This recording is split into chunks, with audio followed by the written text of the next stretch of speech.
ஒரு பழமொழியை பற்றி சொல்ல போகிறீங்க, கவனமாக கேட்டுக்கங்க. அதாவது ஊரார் பிள்ளையை ஊட்டி வளர்த்தால் தன் பிள்ளை தானே வளரும் அப்படின்னு சொல்லியிருந்தாங்க. சரி ரைட்டு, இது நல்லா தான் இருக்கே அப்படின்ட்டு பக்கத்தில் வீட்டிலேருந்து ஒரு பிள்ளை வந்துச்சு. அதுக்கு முட்டை பொரியல் செஞ்சோம்னா எடுத்து ஊட்டி விடுவேன், கீரை வகை செஞ்சாலும் பிணைஞ்சு ஊட்டி விடுவேன், அப்புறம் வேறு சைவம் அசைவம் எது செஞ்சாலும் எடுத்து ஊட்டி விடுவேன். அது அம்மிட்டு நல்லா இருக்குங்க அப்படின்ட்டு சாப்பிட்டுட்டு பெருத்துருச்சு, நல்லா பெருத்து இப்போ காலேஜ் போகிற அளவு வந்துருச்சு. ஆனால் காலேஜுக்கு போகுதுன்னு நினைக்கிறேன், இப்போ அது வர்றதில்லை.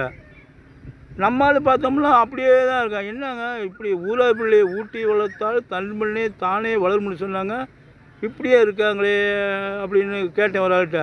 அது அப்படி இல்லை தம்பி, அதான் ஊரார் பிள்ளைன்னா உன்னுடைய மனைவி, அதான் ஊரார் பிள்ளை.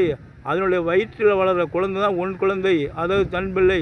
ஊரார் பிள்ளையை ஊற்றி வளர்த்தால் தன் பிள்ளை தானே வளரும்னு சொல்லியிருப்பாங்க. நீ உன் மனைவிக்கு கேட்டதெல்லாம் ஆசைப்பட்டு தான் வாங்கி கொடுத்து நல்ல சாப்பாடு வாங்கி கொடுத்து வளர்த்தின்னா அதனுடைய வயிற்றில் வளர உன்னுடைய குழந்தை வந்து தானே வளரும், அப்படி தான் அர்த்தம் அப்படி சொன்ன. ஐயோ இது தெரியாமல் போச்சுங்களே, இது மாதிரி நான் ஊட்டி விட்டுட்டேனே அப்படின்னு சொன்னேன். இதுக்கு எல்லாம் இங்கிலீஷுங்கிறீங்களா? ஊரார் பிள்ளையை ஊற்றி வளர்த்தால் தன் பிள்ளை தானே வளரும், அதுக்கு என்ன இங்கிலீஷுங்கிறீங்களா?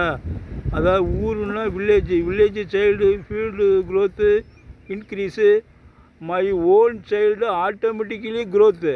அதாவது ஊரார் பிள்ளை ஊட்டி வளர்த்தால் தன் பிள்ளை தானே வளரும், இது என்னுடைய இங்கிலீஷுங்க.